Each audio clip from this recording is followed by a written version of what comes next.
Hello, Tiger Chimera here. Welcome to another stream. Today we're going to continue the development of the Homestuck Sburb inspired solo TTRPG I've been working on. I'm it's either going to be like I'm on,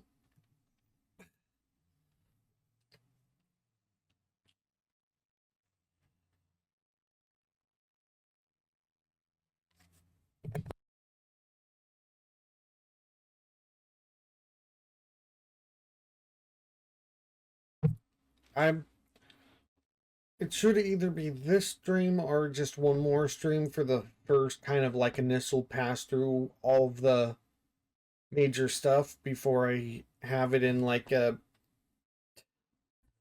point where I should have it in a testable state, though I guess that's also dependent on like doing some work on the math stuff and the number stuff like between streams too, because I've done a little bit of work on some of that, but there's definitely like a lot of things that I've basically organized into like needing numbers attached to them for purposes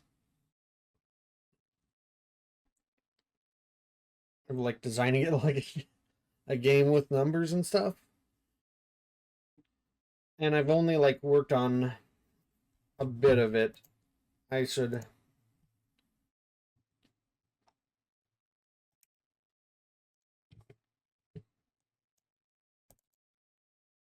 Um,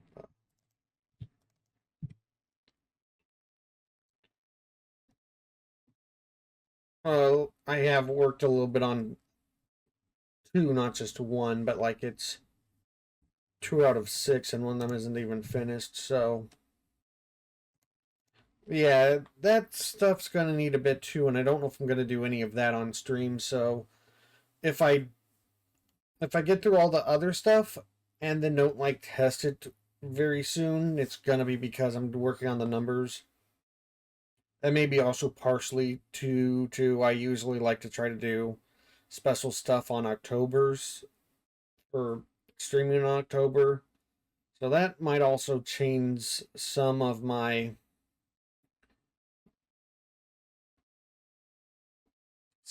I get some of it done too, or when I at least do something on the stream. Might also I guess it also depends on if I'm able to like test this publicly. I did originally and still am kind of like hoping to test it on a stream or something. But I guess it depends on like what that would look like. I might at least have to like do a quick run through off stream just to see like what it even look like and if it'd even be streamable. Even by the standards of like what it's been like so far, but we'll see. All that talking and said, I'm going to do a quick intermission to get things set up so I can actually start working on the stuff that I have left to properly work on screen. So just give me a moment.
taken the liberty of, like,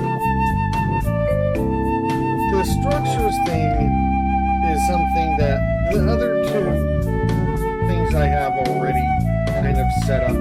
I'm gonna double check on my list for stuff that I need to do total. I think there's only a few things beside. I have 3 things loaded up, but like.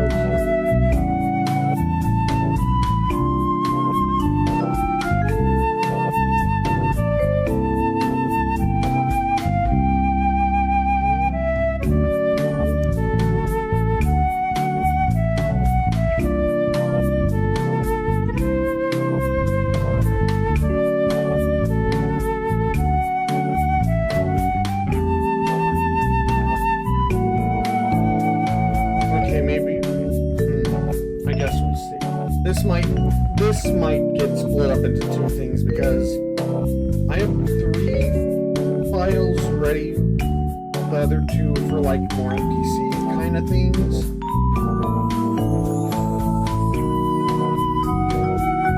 But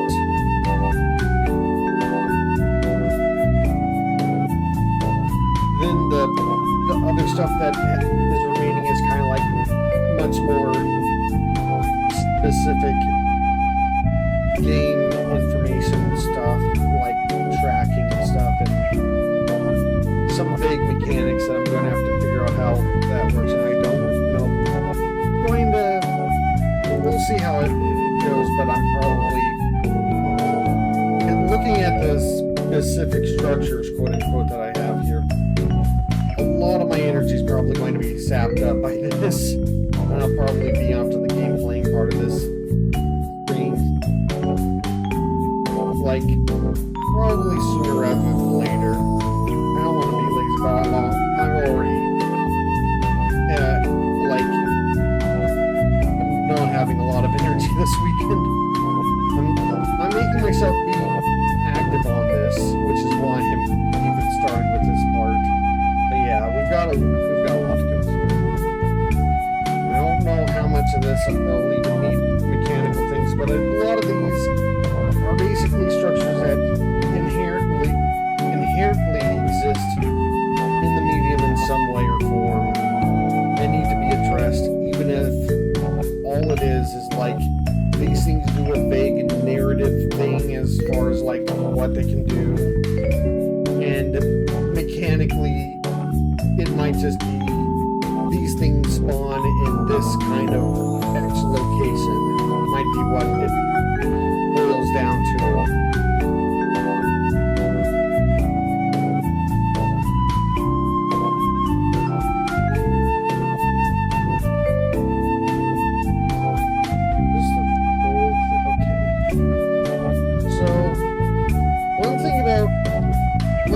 Homestuck is there's a lot of machines that do a lot of nonsense, which is great and horrible at the same time. Is that?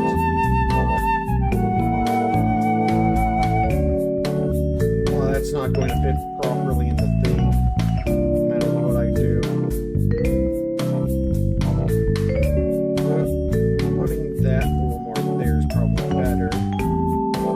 It also means I have to probably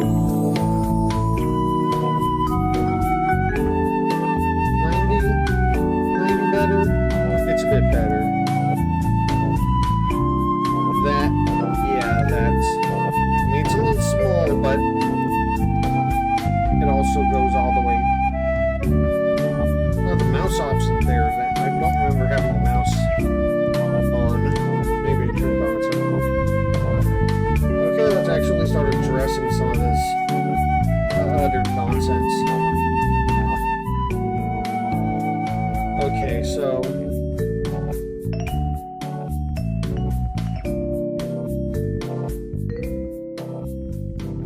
I'm turning the desktop audio now. Maybe it isn't as loud as it looks in the thing, but like, yeah, I don't know. Anyway,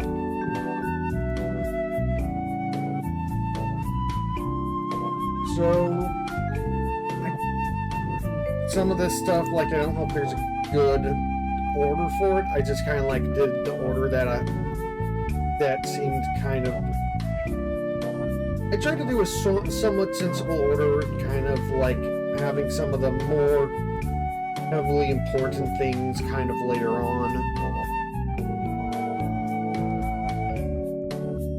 So, transportalizers are platforms that can be used in... What's going on? Is something going on with the browser? It doesn't look like it. I'll just move that there. Transportalizers, and warning, a lot of these names are silly. A lot of Homestuck terminologies are silly. Transportalizers are platforms that can be used to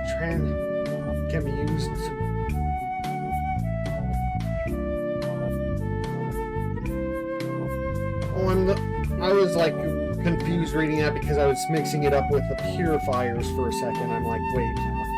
Yeah, transportalizers are platforms that can be used to be transported. Basically, like a teleport. Directly. I decided to phrase it because, like, I don't think it's teleporting. And I wanted to distinguish it because I know how some people feel about how they assume like a teleport technology would work, and I don't think that's how these work.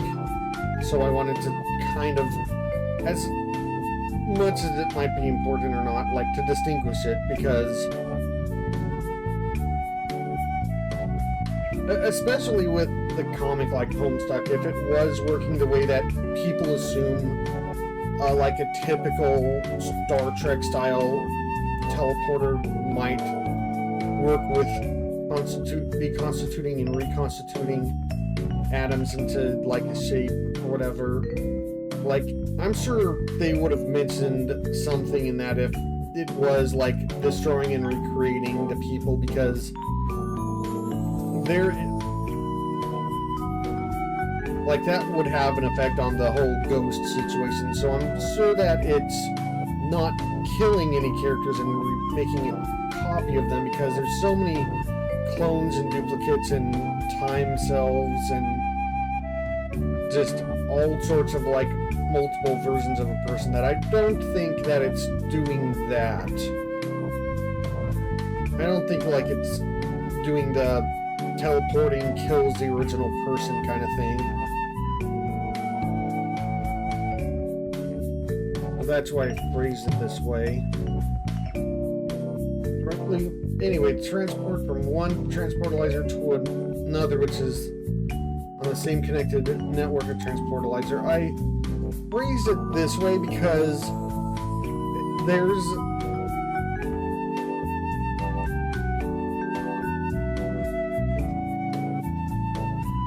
it's one of those things that's not explicitly stated in the narrative anywhere or by anyone, but it kind of feels heavily implied by the fact that, you know, there are certain networks of these pads that don't seem like they are, you know, widely available to just any other one. Like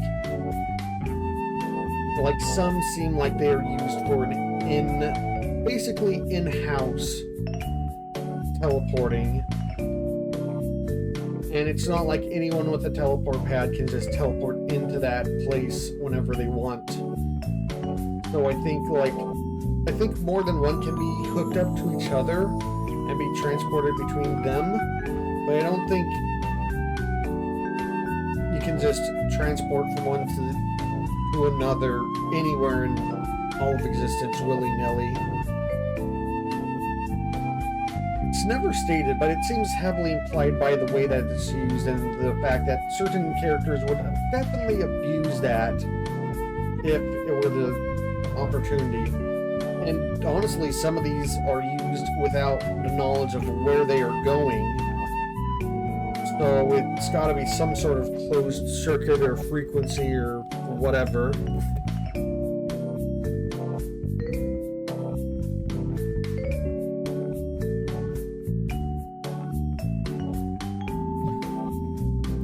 And I think I alluded to this before like double checking some stuff, and maybe there's other ways, but transportalizers are kind of the main way to go from the main universe to the encyphosphere, because transportalizers are the main way to do that without the main teleportation of the house via the Sburb tutorial, as the ones on labs and frog temples still connect to the other transportalizers that they were connected to initially, letting anyone jump between the two. Though NPCs from the session will typically...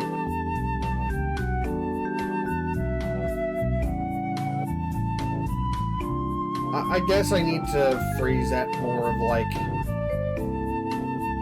from the encyphosphere.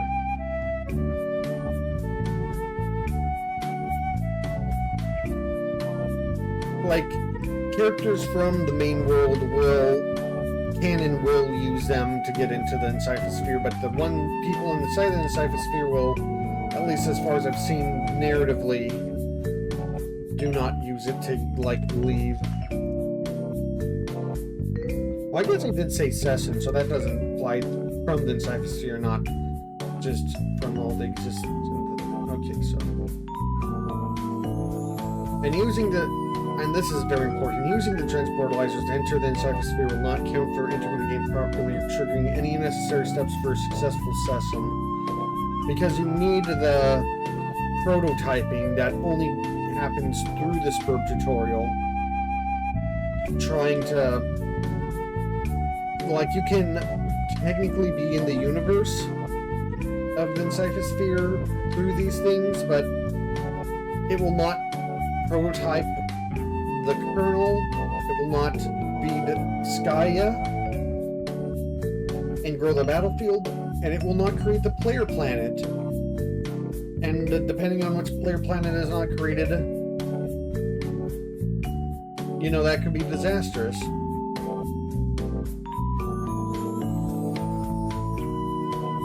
I mean, in theory, every player planet is completely necessary to the process. No, the way that the frogs are distributed to just a singular planet, that's the main one that would need to be entered, absolutely, but, you know, it's one of those things, like, there's only so much data on the thing, and a lot of the rest of it is, like, you know, just guesswork or fan theory on how it will work and just applying it to fan sessions, which, you know, is probably a good way to handle it, but it's still like, whenever you're making something like this and so much is left to interpretation or just completely open-ended, it's like, well, but I'm not gonna go on that.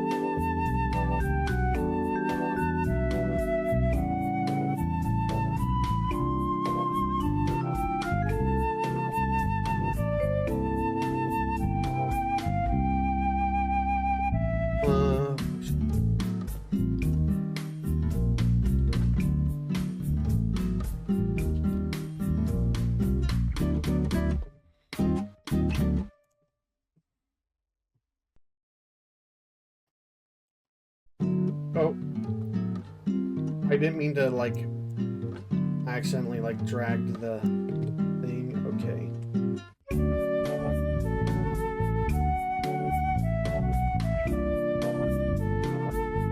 Okay, I'm gonna move this stuff down a little bit because I have an extra note on this. Just for, like, where it will probably spawn.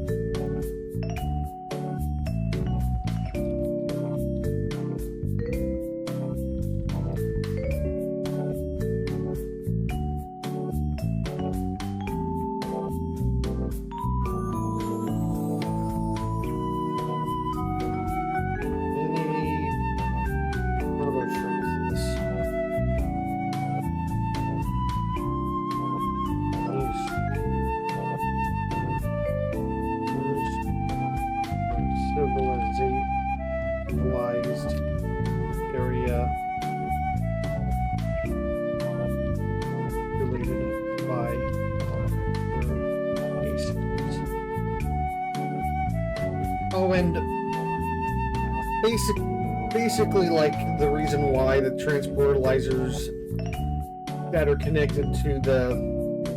I should probably put that.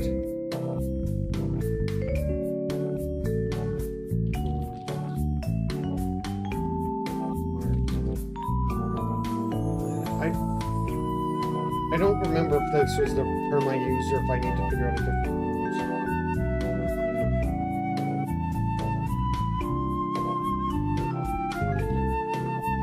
I'm gonna have to figure out a better term for this, because, like, you know, clearly, like, Player Planet does not work because Player Planet is the terminology I'm using for the Encyphosphere place and not the place where they lived. Origin Planet kind of makes it sound like the one that created the Genesis Frog that the players are in, and not the one inside the Genesis Frog. Oh well, I'll figure that out later. Original Planet of Origin.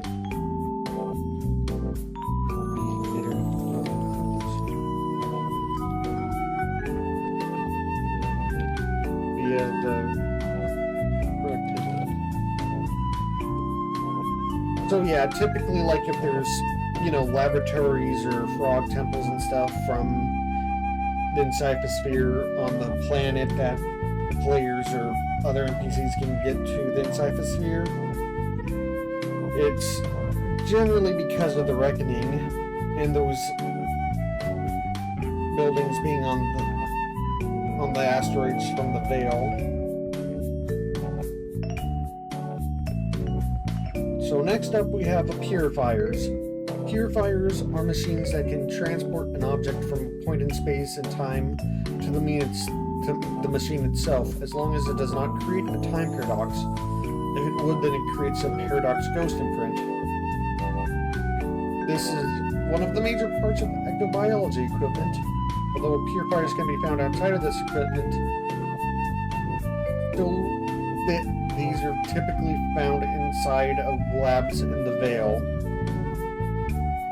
So these can basically be used to disappear something from a point in time to the purifier itself.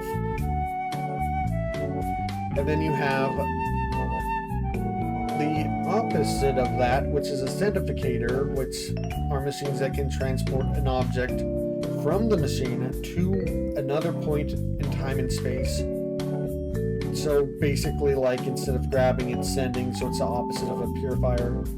And because of the nature of sending it rather than trying to bring it to you, it doesn't have the paradox ghost imprint issue, or at least not that I've ever seen, so I'm just going to assume that probably isn't one.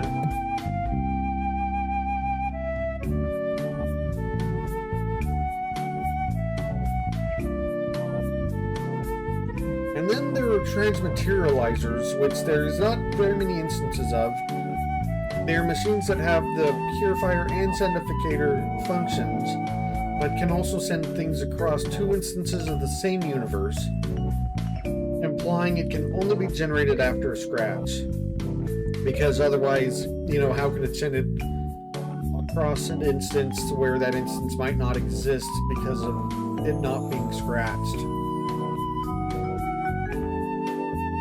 So it typically exists for the express purposes of basically the Pokemon Time Machine from Pokemon Gold and Silver and Crystal, where you can trade Pokemon between Johto and Kanto. That's what this thing basically is. It's basically a trade machine for the universes.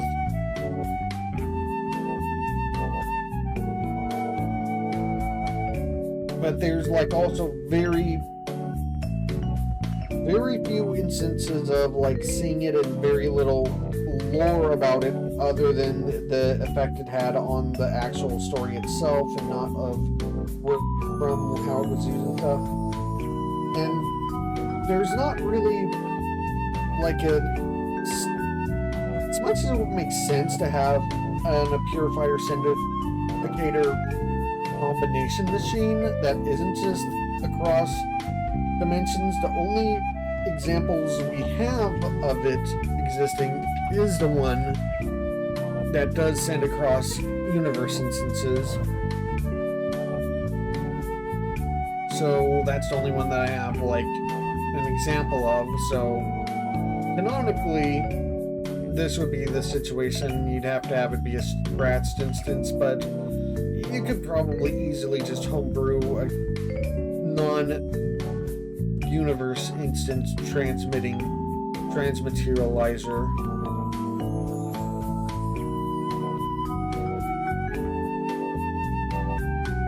And, you know, Syndificators and transmaterializers kind of have the same deal with the purifiers. They're just going to show up in the labs. And that's going to be kind of more mid to late game. So, like, it's not going to be nearly as overpowered as you think by the time you reach it. And it's going to be more of, like, NPCs messing with characters rather than the characters intentionally using them. Okay. Next is return nodes. Return nodes are similar to teleporting objects to the gates above players' houses, except they are found scattered around the player planet and teleport the person back to their house.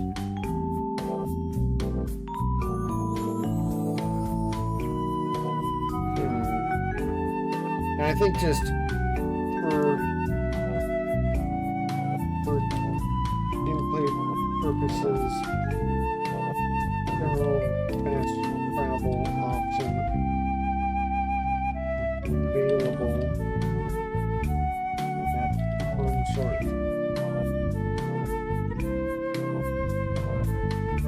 location, Homestuck towns, or at the end of dungeon instances. Dungeons.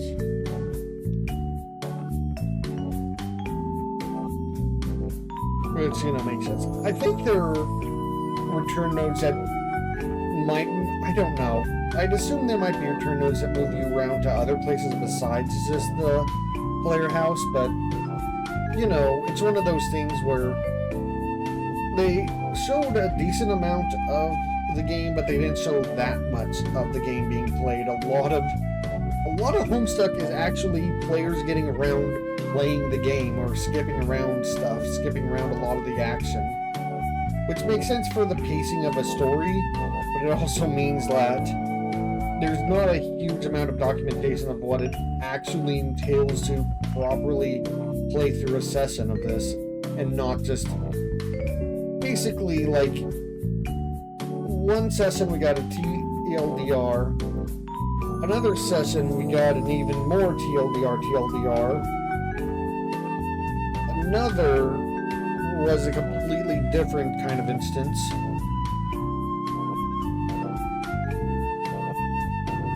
And one basically like was waiting around for something else to happen, and one was basically, it played normally for like a little bit, and then it became an obscene speedrun. Like absolutely insane speedrun. It might not necessarily feel like that, but when you look at it narratively, it's like, yeah, they're skipping over so much stuff. So, I'm getting on tangents, I'm sorry. Terminals. Terminals are a device found in the various laboratories of the Veil, which allow the exiles to communicate with players from the session which they were exiled from. This also allows them to view the players in the session.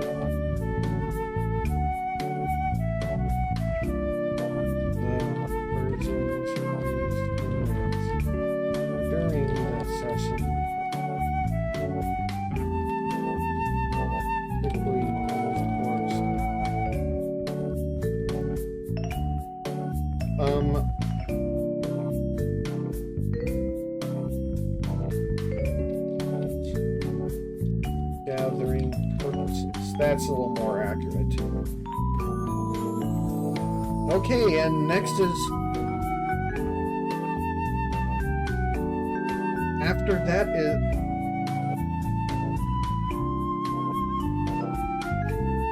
Well, there's a couple of different things, actually. Directly after that is one of the big ones, quest beds. Quest beds and sacrificial slabs are stone structures that represent beds, or in the slab's case is a flat version of the beds. That when a player's dead body is laid upon, they ascend to God tier. And that is how God tiering works. You have to be brought specifically to the spot, and you're either if you're killed on it, or if you die and somebody brings your body there. You typically an NPC, but could be another player.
It's implied, I don't know if it's ever stated outright, but it's implied that you have to get to the top of a neck ladder before you God tier. If you don't have to, then it's not something that's been tested, at least not narratively.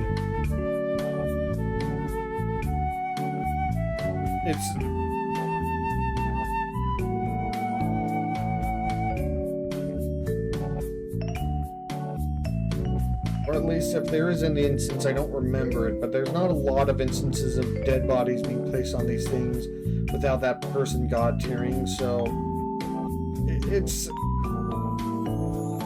you know, again, a kind of thing up in the air.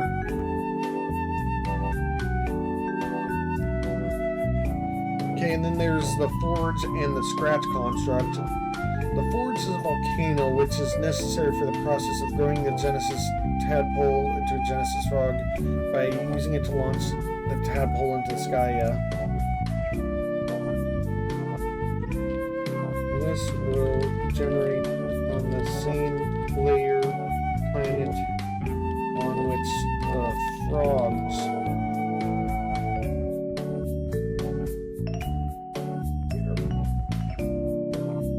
which is true, which is narratively in canon the space players. Then the Scratch construct is kind of the same thing of like not confirmed to only be on time players, but narratively in canon has only appeared on a time player, on a time player's planet. The Scratch construct is an object that appears in every session Sburb as a reset button on the session. Using it will create an alternate timeline for the universe the players came from, and in that alternate timeline, the player's ectobiological parents will become the new player characters. Which is a whole different thing that'll probably mostly be a rabbit hole for a additional rules situation that'll be done after I figure out and test all the base rules, but yeah, basically that's kind of one of the reasons why the whole ectobiology function in the session is done, is because the parents and the players are all sent through meteors to the planet of origin during the reckoning, and then they grow up in the whatever time frame, and using the Scratch will basically screw up all of the times that the reckoning sends the players down to the planet to, which means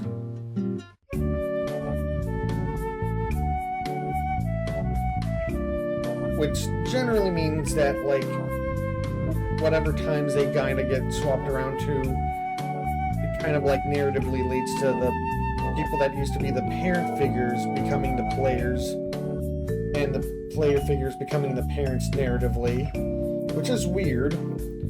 But, you know, all of this is weird.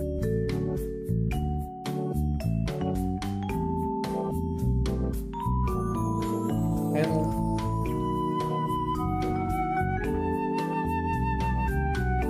I'm just gonna say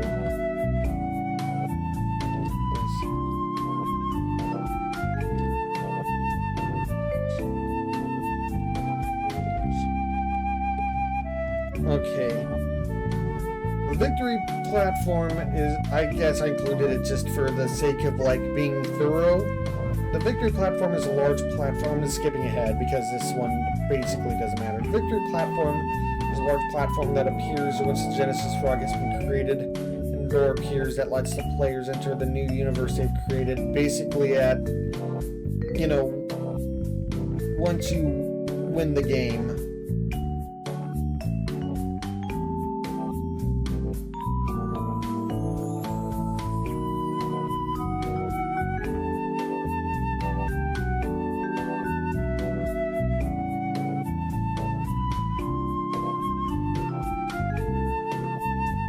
And before that is the fenestrated plane. It is an electronic object that can view into different parts of reality, typically but not exclusively anchored to the current session. If the viewport is connected to another fenestrated plane's view, they don't have to be necessarily be connected to another fenestrated plane. They can view another thing similar to the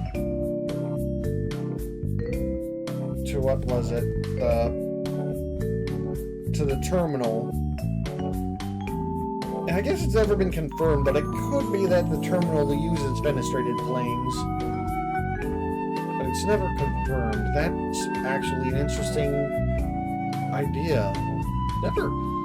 I went around in some circles that have talked a little bit about Homestuck and stuff. I haven't heard that as a theory. Anyway, if the viewport is connected to another fenestrated plane's view, it kind of basically acts like a window from one side to another, but one can break through the one fenestrated plane to transport to the other. And it's not even like a pseudo-teleport like the transportalizers. If you break through a fenestrated plane, you are physically moving through another physical space before you reach the other fenestrated plane. The distance between fenestrated planes dictates how long the transport takes, but it's not significant unless traveling between sessions. I don't know, like, if I want to... I'm gonna stick to that because, like, at least as far as its game's concerned, anything that bothers with the length of that might be better set as additional rules. Basically, like if you're traveling from one fenestrated plane to another in the session, it's going to be like a couple of seconds to maybe a minute or two, depending on how far apart they are. It only becomes a significant amount of time if it's from the Encyphosphere to someplace outside the Encyphosphere.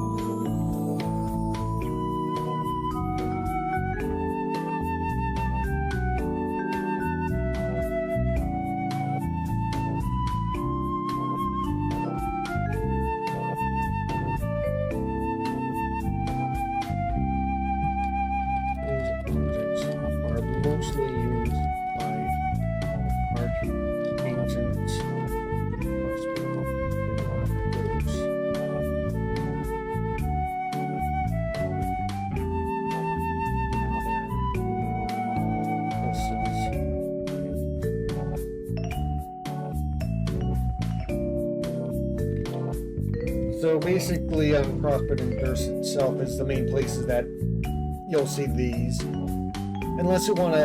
And a lot of these things is like, this is where they'll typically show up unless you, for some reason, want to like have a narrative thing of some of these constructs showing up other places or what have you.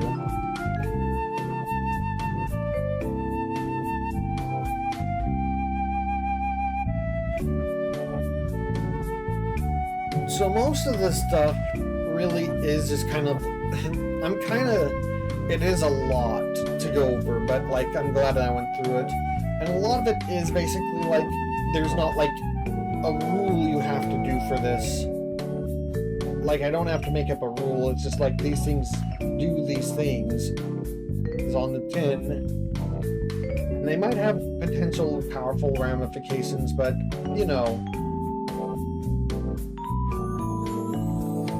it's...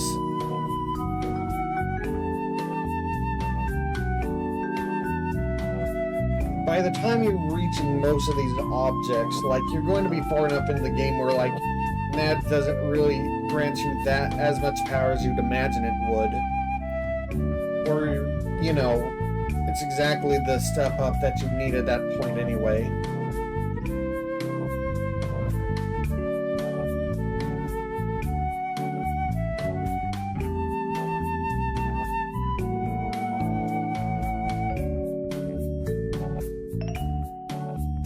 And certain things like the transmaterializers, unless I just kind of make a variant version for the, like, kind of like rules, world building docs that I'll make for this, that doesn't do the dimensional thing or whatever, like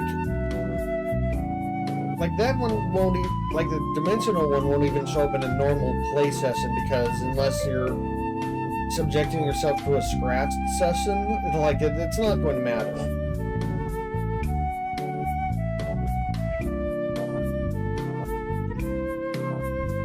Okay, so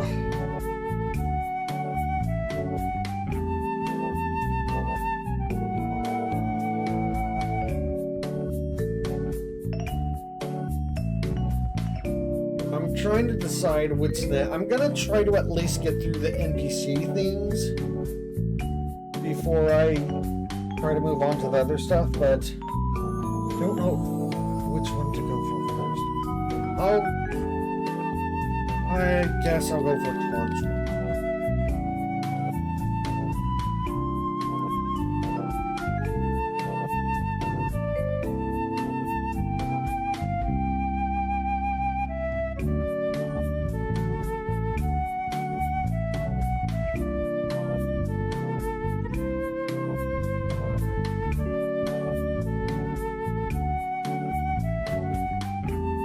That was on the wrong layer.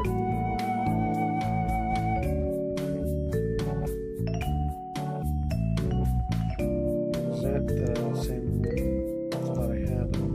I don't know if I had that pull on the thing. Oh well.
Just looking through the different things.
Okay, I just had to check through all of this to make sure that I'm not, like, missing any major thing.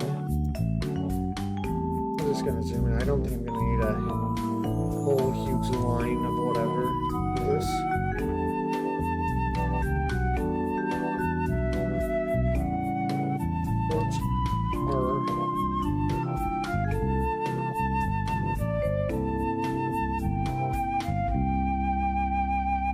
Search bar, little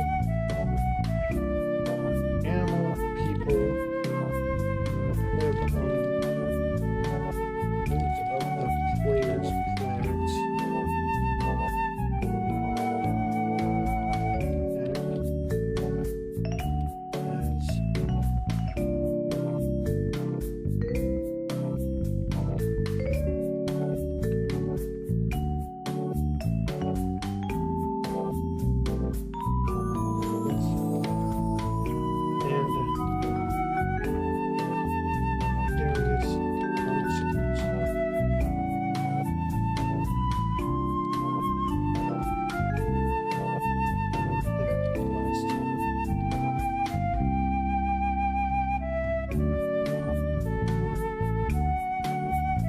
Typically,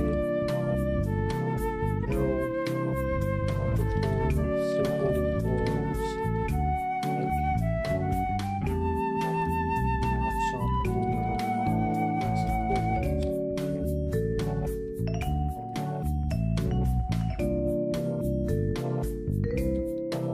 or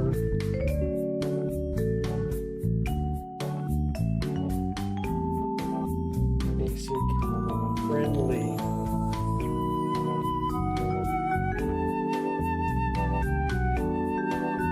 companions.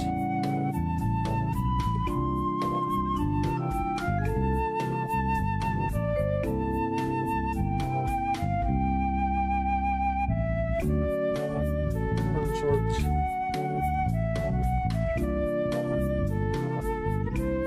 Are found very low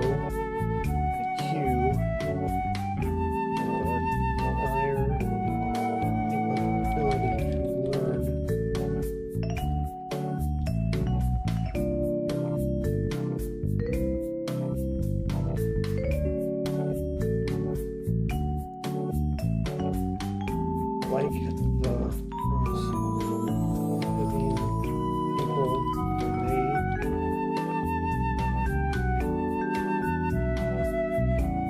are reciprocal of the occurrences, fraud, and help players on their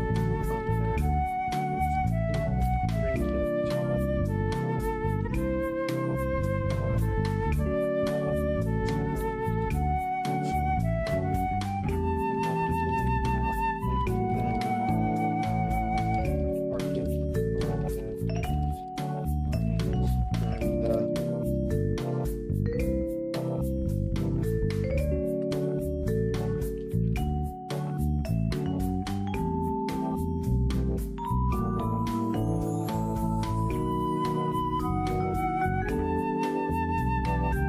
I'm gonna like look through again, but like there doesn't seem to be any major mechanical thing besides them just kind of like being little creature kind of like little creature NPCs.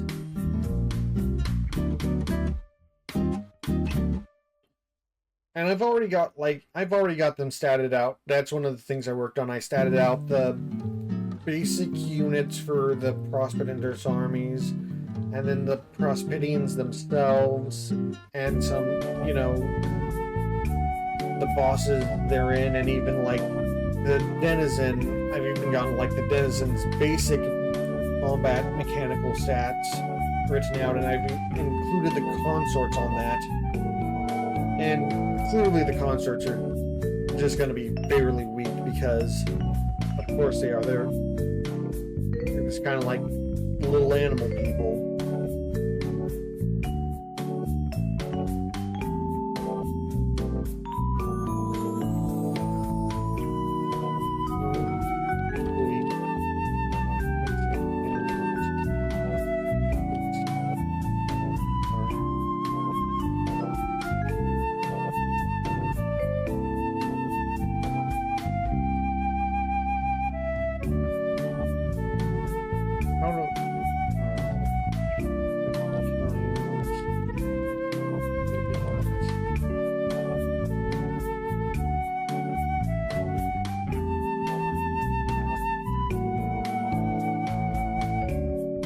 that's kind of like the last main thing with that, so...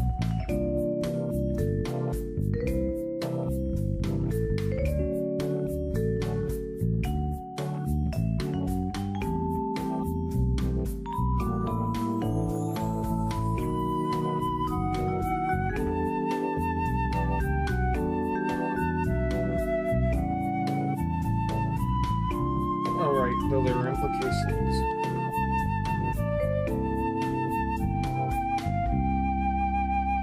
There being some brains exceptions to this.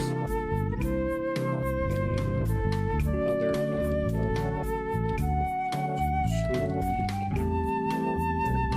share this stat line.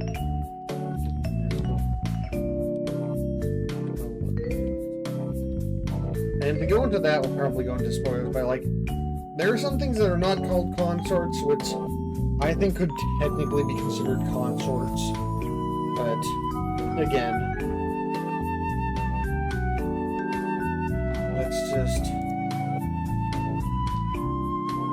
let's move on to the last thing. Because I think it's not too bad, but like, I don't know if I'm quite... I think I probably need to prepare for the next thing, because the next thing's going to have a lot of mechanical reckoning, or not reckoning, it's going to like, it's going to go into a lot of mechanical stuff. It's going to be entirely player sheets and mechanical rule stuff for the next time that I hit this, so yeah, I think I probably want to wait until next time to like dive into it. And then, anyway, Denizen.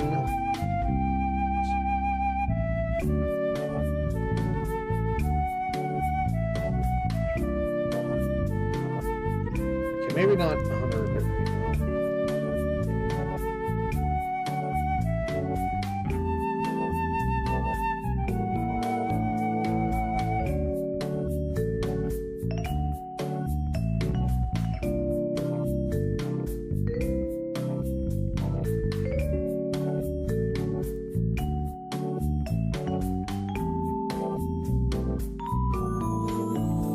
denizens are powerful. Denizens are powerful creatures that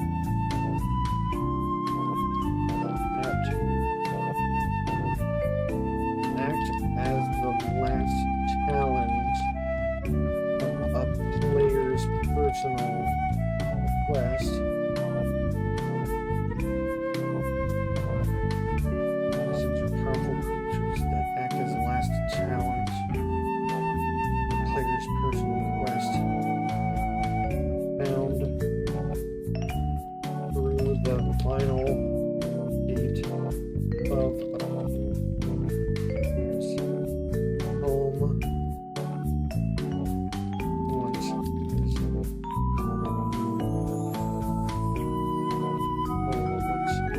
to the center of the player's page.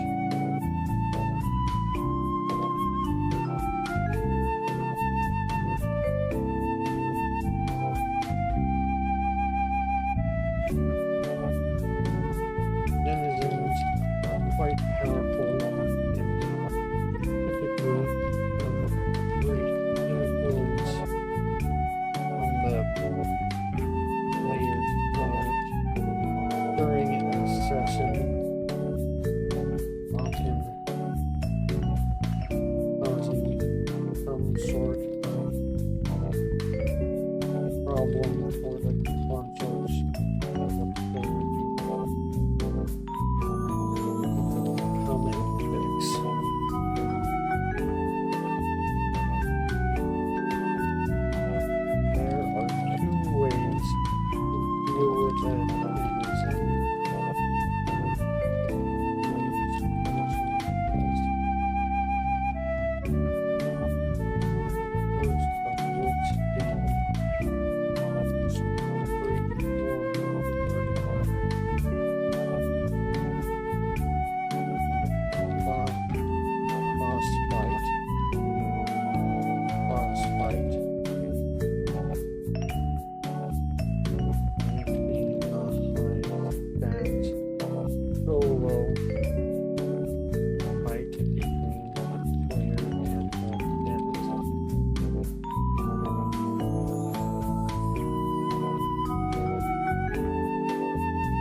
session.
Themselves will convert this communication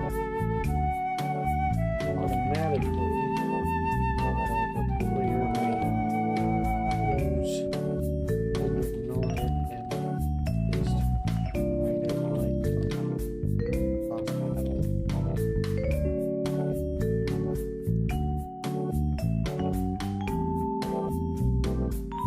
After engaging with the denizens from the station, the player will inevitably be given the choice. This choice is something that is contextual to the player themselves and the current situation of the session.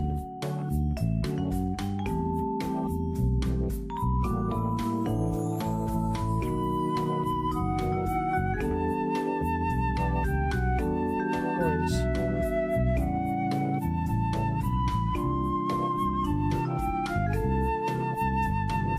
will usually lead to the denizen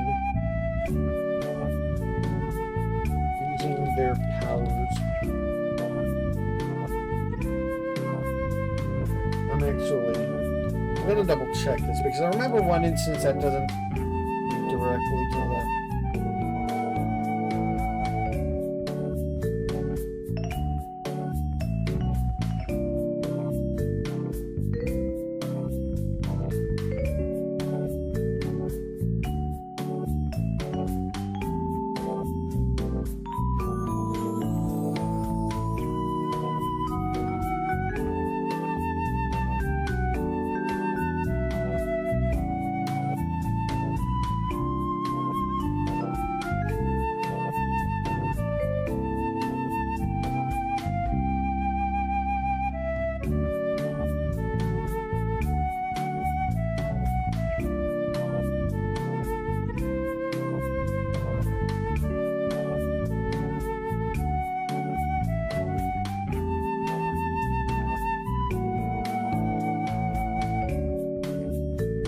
choice is generally always an ultimate. Am I spelling this right?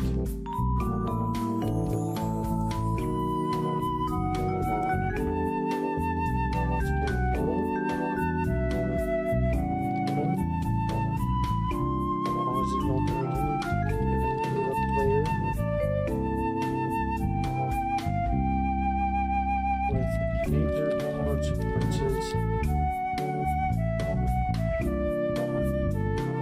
for the entire session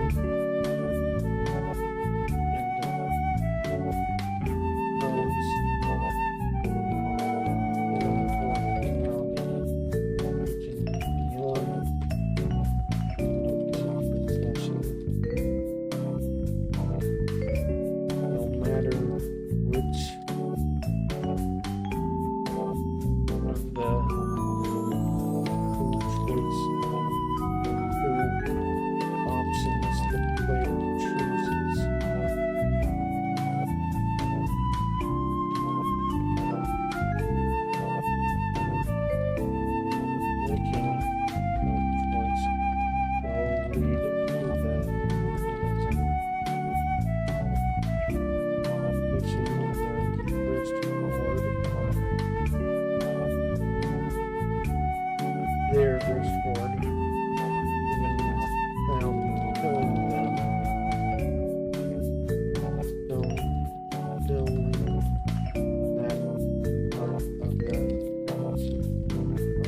is something player is forced just place something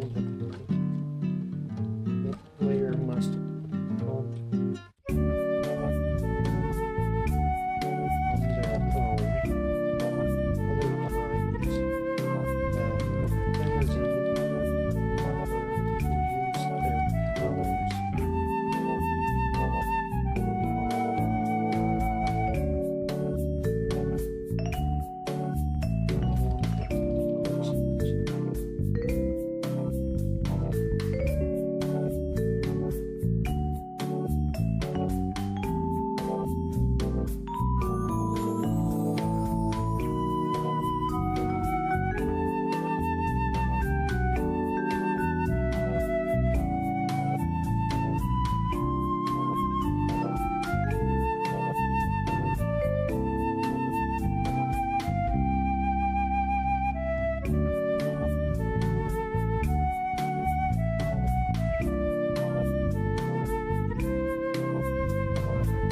Otherwise, players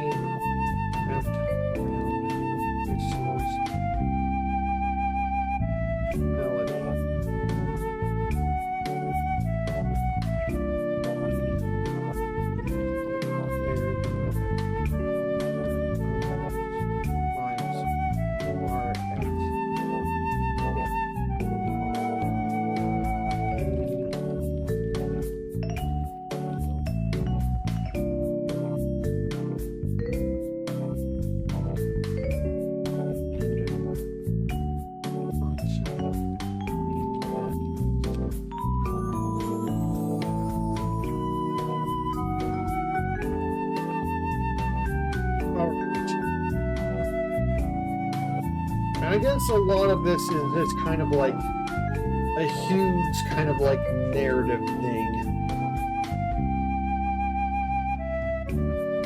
And I've already got the stats for the combat kind of like figured out at least for testing purposes, so that part doesn't really need mechanics. So like just the general thing is the choice being a narrative thing. Again, a lot of like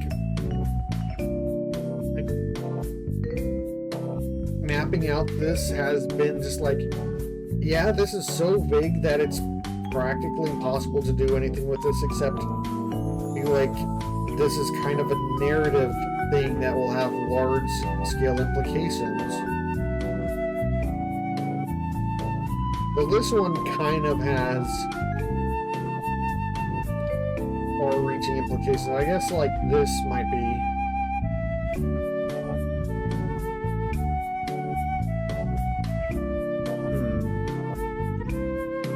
I guess even though it's largely narrative, it still is something I need to like apply more than just like this is a narrative thing, because this is something that is like kind of a huge deal. Mechanically, this is a one-time event for the player, which will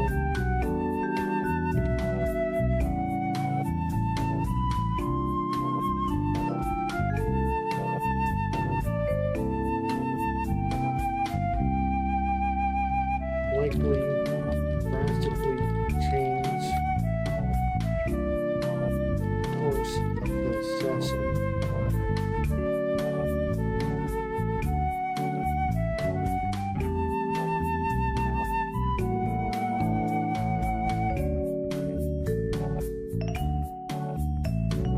With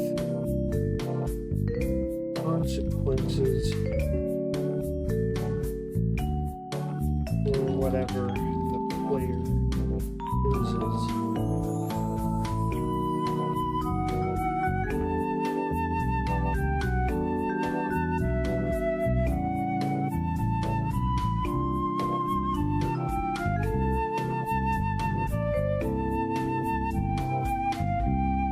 And I mean, that's still kind of like mostly a narrative thing, but like, it is like, you don't just get to choose a good thing to happen and like, that's, you got kind of get, I mean, there's going to definitely be an honor system kind of thing going on with a lot of this at the end of the day, but like, I'm gonna at least try to enforce like, or impose, what's the word? I'm gonna try to impress the idea of this thing being like, you're like, even if you do a massive good thing, there's going to be some sort of consequence in this choice, which is not uncommon for like general choices of like, you do one thing and another thing kind of like becomes a consequence of it, but this choice is like usually a huge session affecting kind of thing, so it's on a much more grandiose scale than the usual kind of thing. And also, like, I guess mechanically just impressing that it's like a one-time thing for each character. Each character does do it if they're playing the game right. And it's also something that's kind of ignorable if you can choose to ignore it.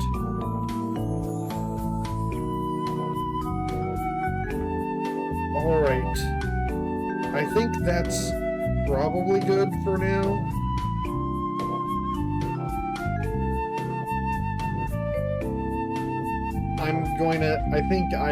I'm going to be safe and just like try and prepare the other stuff before I even try to do the rule and mechanic heavy stuff on stream, because yeah, I think this last stuff that I have is like mostly like the rules adding and rules breaking kind of rules, as well as like character sheet stuff. So I'm probably going to want to do at least something on the character sheet stuff before I do this, hopefully next week, but we'll see.